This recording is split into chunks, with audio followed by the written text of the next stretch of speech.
আপনারা নিয়ে আসুন, আপনারা নিয়ে আসুন। আপনারা জেনারেলাইজ কথা বলবেন না প্লিজ। স্যার আপনার কাছে স্পেসিফিক অ্যালিগেশন নিয়ে বলেন যে এই জিনিসগুলো ঘটানো হয়েছে। স্যার আপনি এখানে দায়িত্ব নেওয়ার আগে এবং দায়িত্ব নেওয়ার পরে বহুবার বলছেন যে বাংলাদেশের ব্যাংকিং খাত যে আজকের অবস্থানে আসছে সেই অবস্থার জন্য বাংলাদেশ ব্যাংকের কর্মকর্তারা তথা বাংলাদেশ ব্যাংক সবচেয়ে বেশি দায়ী। তা আমরা স্যার একটু আগে আপনি যেটা বলছিলেন যে আপনি বলছেন যে এখানে কোনো মবকে আপনি দিবেন না, কিন্তু বাস্তবতা হচ্ছে যে বাংলাদেশের ব্যাংকের মানে সরকার এখন পর্যন্ত অনেক ব্যক্তিকে অপরাধের সঙ্গে যুক্ত অনেক সচিবকে অব্যাহতি দিয়েছে, আইন শৃঙ্খলা বাহিনীগুলো দিয়েছে, কিন্তু বাংলাদেশ ব্যাংকে আমরা কাউকে দেখলাম না এখন পর্যন্ত যে বিভিন্ন ব্যাংকে যারা অডিট করতে গিয়ে ফাইল আটকায় টাকা আত্মসাৎ করেছে, গাড়ি নিয়েছে, কোর্ট নিয়েছে, বিভিন্ন ধরনের ফ্যাসিলিটিস নিয়েছে, তাদের কারো বিরুদ্ধে এখন পর্যন্ত শাস্তির ব্যবস্থা নিতে। আমরা স্যার ইতিমধ্যে গত এক সপ্তাহে আমার কাছে এরকম একাধিক অভিযোগ এসেছে যে ব্যাংকগুলোতে অডিট চলছে, সেই ব্যাংকগুলোর গ্রাহকদের সঙ্গে নেগোশিয়েট করছে বাংলাদেশ ব্যাংকের অডিট টিমের কেউ এবং সেটি অনৈতিকভাবে তাদের কাছে থেকে টাকা আদায় করতেছে। তো তাহলে স্যার বাংলাদেশ ব্যাংকে আপনার মতো মানুষ দায়িত্ব নেওয়ার পরও যদি একই প্রক্রিয়া চলতে থাকে তাহলে এবং আপনি এখন আবার টাকা দিচ্ছেন, তার মানে তো এই টাকাটা বাংলাদেশ ব্যাংক থেকে যাচ্ছে যেটা, সেটাও আবার অনিয়ম মানে দুর্নীতির কাজেই ব্যবহার হবে অনেক ক্ষেত্রে। স্যার এই বিষয়ে আপনার একটু বক্তব্য জানতে চাচ্ছি স্যার। আমি এটুকুই বলবো, যদি আপনার কোনো স্পেসিফিক অভিযোগ থাকে এখনই দেন আমার কাছে, আমরা এটা ইনভেস্টিগেট করবো এবং যথাযথ ব্যবস্থা নেব। I can guarantee that. কিন্তু এই মানে অযৌক্তিক কোনো স্টেটমেন্ট করতে হবে না, স্পেসিফিক অ্যালিগেশন আপনাকে নিয়ে আসতে হবে, আমাকে এক্ষুনি দেন, I will act on it. Thank you sir. এই বিষয়ে আমার একটা কোশ্চেন স্যার আপনার কাছে স্যার। জেনারেলাইজ স্টেটমেন্ট না স্যার। আমি একটা জিনিস মনে করি, আমি নিজে সৎ, আমি আশা করব যে যে জিনিসটা হয় না আগে যেটা ছিল, একটা মাউসুদ্দিনের একটা কোটেশন আছে যে মাছ পচে মাথা থেকে, আমি যে মাথাটা ঠিক করতে পারি মাছকে ঠিক করা যায়। তো আমরা চেষ্টা করব সেইভাবেই। আমি যদি আজকে সরকার সব জায়গাতেই যদি ধরি 15 বছরের সবকিছুকে কি আপনি উঠাইতে পারবেন? পারবেন। 15 বছরে যারা চাকরিতে ঢুকছে যেভাবেই ঢুকুক না কেন তাদের কি সব অপসারণ করতে পারবেন বা চাইবেন? পারবেন না, চাওয়া উচিত নয়। তাদেরকে সঠিক পথে নেওয়াটাই হচ্ছে আমাদের দায়িত্ব। লিডারশিপ তো সেখানেই। আমি যদি তারপরেও অনিয়ম ঘটে আমাকে দৃষ্টি আকর্ষণ করেন, আমাকে একটু অভিযোগগুলোকে একটু স্পেসিফিক নেচারে দেন যেটাকে তদন্ত করা যায়, আমরা অবশ্যই কঠোরভাবে ব্যবস্থা নেব। কোন ধরনের সংযোগ করা হবে। স্যার আপনি আমাদের কাছে অভিযোগ যাচ্ছেন, আপনি নিজেও একাধিকবার বলেছেন যে এই যে অনিয়ম অব্যবস্থাগুলো তার পিছনে যে ভাইয়া যেটা বললো যে বাংলাদেশ ব্যাংকের কর্মকর্তা, আপনারও কি স্যার এই দায় নাই স্যার যে বিগত দিনগুলোতে কি অনিয়ম হয়েছে, কিভাবে অনিয়ম হয়েছে, কারা অনিয়ম করেছে সেগুলো তদন্ত করা? আমি ওইটা করতে যেয়ে যদি বিশৃঙ্খলা আরো বাড়িয়ে ফেলি লাভ হবে? শুনুন, সামনের দিকে তাকান, পেছন দিকে সবসময় তাকান। সামনের দিকে তাকান, ভালো হতে দেন মানুষকে, ভুল করে থাকলেও সে যদি শুদ্ধ হয় আমি সেটাই চাই। তারপরেও যদি সে খারাপ কাজ করে শাস্তি অবশ্যই পেতে হবে, কিন্তু লেটস মুভ ফরওয়ার্ড। আমি যদি এখন এই কম্বল বাঁচতে যাই, কম্বলের লোম বাঁচতে যাই, কম্বল তো উধাও হয়ে যাবে, ঠক বাঁচতে গা উধা, গা উজার, লোম বাঁচতে কম্বল নাই, তাই হয়ে যাবে। দরকার তো নাই। সামনের দিকে তাকে রুলস অফ গেমস ঠিক করে দিই, দেখা যাক ঠিক হয় কিনা। পরবর্তীতে যদি অ্যালিগেশন আপনাদের থাকে নিয়ে আসেন, আমরা অবশ্যই কঠোরভাবে সেটাকে পর্যালোচনা। তাহলে কি স্যার আমরা এইভাবে বলতে পারি কিনা যে আপনি অতীতের এই ব্যাংক বাংলাদেশ ব্যাংকের অতীতের যারা অনিয়ম করেছে তাদের একরকম সাধারণ ঘোষণা করলেন? বলছি না, আপনারা যদি অ্যালিগেশন নিয়ে স্পেসিফিক অ্যালিগেশন নিয়ে আসেন আমরা তদন্ত করব। হ্যাঁ আপনারা নিয়ে আসুন, আপনারা নিয়ে আসুন। আপনারা জেনারেলাইজ কথা বলবেন না প্লিজ। স্যার আপনার কাছে স্পেসিফিক অ্যালিগেশন নিয়ে বলেন যে এই জিনিসগুলো ঘটানো হয়েছে। সেটা তো অ্যান্টি কারাপশন না, আমি কি অ্যালিগেশন না পেলে আমি তদন্ত করতে যাব না নিজের থেকে। স্যার অনেক চিঠি আপনাকে দেওয়া হয়েছে কর্মকর্তাদের পক্ষ থেকে, সেটার আপনি তদন্ত করেন? শুনুন, এখানে দলাদলি আছে সেটাও আমরা জানি, আমি ওই দলাদলির মধ্যে আমি করবো না, আমি ওইটার মধ্যে রাখবো আমার ইনস্টিটিউট। আমি তাদেরকে বলেছি নীল হলুদ সবুজ লাল এগুলো বাদ দেন, আপনারা নিজের পায়ে দাঁড়ান। আপনি সভাপতি হতে চান আপনার নিজের নামে সভাপতি স্যার, দলাদলি দল ঘোষণা করার কোনো দরকার আমি মনে করি না, এবং এগুলোকে আমি পরিহার করার চেষ্টা করবো আগামী বাদ দিয়ে ব্যক্তি হিসাবে বাংলাদেশ ব্যাংকের কর্মকর্তা হিসেবে আপনারা ওই লাল নীল দলের প্রতিনিধিত্ব করতে চান। স্যার, দলাদলির বিষয়টা যখন আপনি আনলেন, আমি স্যার একটা বিষয় স্যার, আমি একটা বিষয় স্যার প্লিজ আমাদের পারপাস ছিল এটা, এই বিষয়ে প্রশ্ন করেন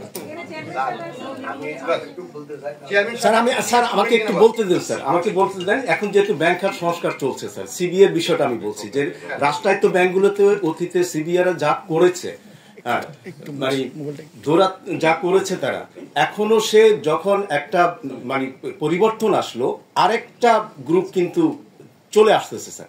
আমার প্রশ্ন হচ্ছে স্যার, এই যে রূপালী ব্যাংকের মতো একটা জায়গায় সাংবাদিক আটকিয়ে সমস্ত সিবিআই নেতারা নির্যাতন পর্যন্ত করেছে, তো প্রশ্ন হচ্ছে স্যার, এই যে একটা দল যাচ্ছে আরেকটা দল সিবিআই আসতেছে, ব্যাংক দখল করছে, এমডির কাজ করতে দিচ্ছে না, ম্যানেজমেন্টকে কাজ করতে দিচ্ছে না, তারাই সিদ্ধান্ত নিচ্ছে কোন লোন কোন ফাইল পাস হবে কোন ফাইল পাস হবে না। এটা স্যার আপনি ভালো করে বোঝেন, কমিশনের একটা বিষয় থাকে।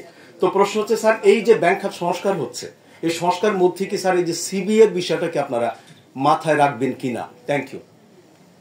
দেখুন, প্রথমত এটা হচ্ছে সরকারি সিদ্ধান্ত, এখানে আমি কোনো স্টেটমেন্ট এটা নিয়ে করবো না। 2 নম্বর হচ্ছে সরকারি ব্যাংকগুলো বাংলাদেশ ব্যাংকের আওতাধীন নয় বহুলাংশে। আমরা শুধু ইন্সপেকশন সুপারভিশন কাজটা করি। এখানের প্রশাসন ইত্যাদি সবই হচ্ছে সরকারি, ফাইন্যান্স মিনিস্ট্রির আন্ডারে। এখানে একটা যেটাকে বলি ডুয়াল নীতি আছে, সেটা এখনো কার্যকর। সেটা আমরা বলছি সরকারকে, আমরা আগামীতেও বলবো যে এখানে সংস্কার প্রয়োজন আছে। পুরো কর্তৃত্বটাই বাংলাদেশ ব্যাংকের হাতেই চলে আসা উচিত এবং সেইভাবে চলা উচিত আগামীতে। তো সেটা একটা এগেন একটা পলিটিক্যাল ডিসিশন, এটা আমার পক্ষে এটা বিষয় কিছু বলাটা উচিত নয়। আপনারা অন্য বিষয়ে এখন আলাপ করেন, যদি কিছু বলতে চান আমাদের এখানে চেয়ারম্যান সাহেব আছেন। চেয়ারম্যানদের কাছে একটা প্রশ্ন আছে স্যার, সেটা হচ্ছে যে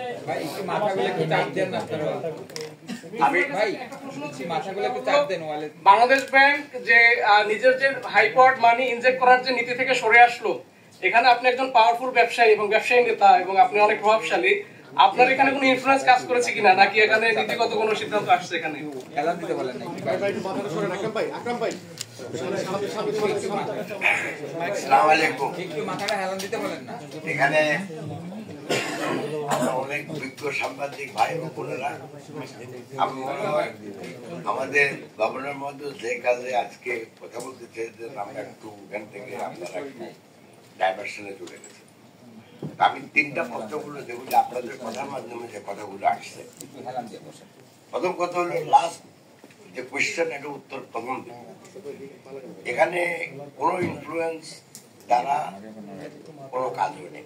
আমি মনে করি গভর্নর মহোদয় এবং কেন্দ্রীয় ব্যাংক দেশের স্বার্থে যেটা করা দরকার, জনগণের স্বার্থে যেটা করা দরকার, ওই মুহূর্তে ওই ডিসিশনটা নিচে। এখানে কোনো ইনফ্লুয়েন্সে কোনো কাজ করে নাই, কারণ আমরা ইনফ্লুয়েন্স করতে চাইও না। 2 নম্বর হলো, আমি প্রথমেই কেন্দ্রীয় ব্যাংক এবং অফকোর্স গভর্নর মহোদয়কে প্রতি আপনার কৃতজ্ঞতা জানাই যে বাংলাদেশের বহু সেক্টরের সাথে মোটামুটি একটা অর্থনৈতিক বা সামগ্রিক অর্থনৈতিক মন্দার সাথে ব্যাংকিং খাতও একটা মন্দার মধ্যে দিয়ে যাচ্ছে। বিশেষত কিছু কিছু ব্যাংক পুরানো পূর্ববর্তীকালে অনিয়ম, বিশৃঙ্খলা, দুর্নীতির জন্য তারা রিয়েলি তারল্য সংকটে নিপতিত। আর কমার্শিয়াল বাণিজ্যিক ব্যাংকগুলো যখন এই ধরনের সমস্যা পড়ে, তো ওরা 2টা কাজ করে। একটা হলো যে ওই বোর্ডটা রিসাফেল করে পুরানো অনিয়মের জন্য ব্যবস্থা নেওয়া, যেটা কেন্দ্রীয় ব্যাংক অলরেডি ওনাদের দায়িত্ব পালন করছে। এখন আমরা যারা দায়িত্ব পাচ্ছি, আমাদের দায়িত্ব হইল যারা অনিয়ম করছে, দুর্নীতি করছে, তাদের বিরুদ্ধে ব্যবস্থা গ্রহণ করা। অতএব আমরা আমাদের চেষ্টা করব। আমি আশা করি আমাদেরকে আর কেন্দ্রীয় ব্যাংকের কাছে আসতে হবে না। কেন্দ্রীয় ব্যাংক তাদের যে দায়িত্ব এবং কর্তব্য ছিল বাণিজ্যিক ব্যাংকের প্রতি, সেটা পালন করছে, বা তার থেকেও বেশি যেটা আমাদের গভর্নর মহোদয় সাহেব বারবার বলার চেষ্টা করছেন, যে জনগণের প্রতি যে দায়বদ্ধতা, গ্রাহকদের প্রতি যে দায়বদ্ধতা, সঞ্চয়কারীদের প্রতি যে দায়বদ্ধতা, সেটা পূরণে উনি বদ্ধপরিকর এবং সেটাই উনি পূরণ করছেন। 3 নম্বর হলো একটা ক্যাপিটালাইজেশন প্রশ্ন আসছে এখানে। আমাদের যেসব ব্যাংকের আমাদের মূলধন শর্ট, আমরা নিজেরাই তো সেই ব্যবস্থা নিতে হবে। আমি মনে করি আমার ন্যাশনাল ব্যাংক যেটা, আমরা ভবিষ্যতে আমরা দেখবো এই বছরের শেষে যে আমাদের ক্যাপিটাল কোথায় গিয়ে দাঁড়ায়। যদি আমরা দেখি যে আমাদের ক্যাপিটাল খুবই শর্ট, আমরাই কেন্দ্রীয় ব্যাংকের সাথে আলোচনা করে, সিকিউরিটি এক্সচেঞ্জের সাথে আলোচনা করে ইদার বন্ড অথবা আমাদের শেয়ার, নতুন করে শেয়ার বিক্রি করে আমরা নিজেরাই ক্যাপিটালাইজ করবো। এটা নিয়ে আমি কোনো চিন্তা করি না, এবং এটা আমরাই করবো। এটা আমাদের দায়িত্ব, আমাদের কর্তব্য, আমরা করবো। আর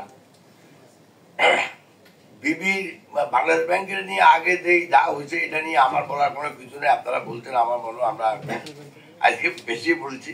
বাট আমি একটা কথা বলতে চাই, আমাদের ব্যাংকিং এর একটা মূল সমস্যা আছে। সেটা হলো যে বাণিজ্যিক ব্যাংকগুলো আমরা অত্যন্ত শর্ট টার্ম ডিপোজিট নেই, 1 বছর 2 বছর, ম্যাক্সিমাম 3 বছর। কিন্তু যখন এর আগে যখন আমাদের আইসিবি, পিডিবিএল বা ঋণ সংস্থা ছিল, তারা লং টার্ম লোনটা দিত। এখন ওই ব্যাংকগুলো লং টার্ম লোন দিচ্ছে না। অতএব দেশের বিনিয়োগ যদি বৃদ্ধি করতে হয়, আপনাকে আর্থিক মূলধন বিনিয়োগ করতে হবে। তো সেই বিনিয়োগটা কোথেকে আসবে? সেটা এখন আসতেছে বাণিজ্যিক ব্যাংক থেকে। অতএব যখনই আপনি শর্ট টার্ম লোনের এগেনস্টে যখন আপনি লং টার্ম লোন দেন, মাঝে মধ্যেই অনেক ব্যাংকে এই সমস্যার সৃষ্টি হতে পারে। বিকজ গ্রাহক যদি কোনো কারণে ব্যাংকের উপর আস্থা হারায়, আর আমাদেরকে যদি ইমিডিয়েটলি গ্রাহক সব টাকা নিতে চায়, তাহলে দুনিয়াতে কোনো ব্যাংক আমার মনে হয় না কাজ করতে পারবে বা টিকে থাকবে। আর আমাদের বেলা আরো একটু বেশি, বিকজ আমাদের টাকাটা কিন্তু অ্যাটলিস্ট 50% সব ব্যাংকে লং টার্ম লোনে কি বলবো ইনভেস্টমেন্ট করা হচ্ছে। তা আমার মনে হয় এই 4টা জিনিস তার ওনাদের কথার মাধ্যমে আসছে, যেটা আমাদের উত্তর দেওয়া উচিত ছিল। আমি আমারটা দিছি, আমার কোনো চেয়ারম্যান কলিগ যদি কিছু বলতে চায় আমরা বলতে পারেন। আমি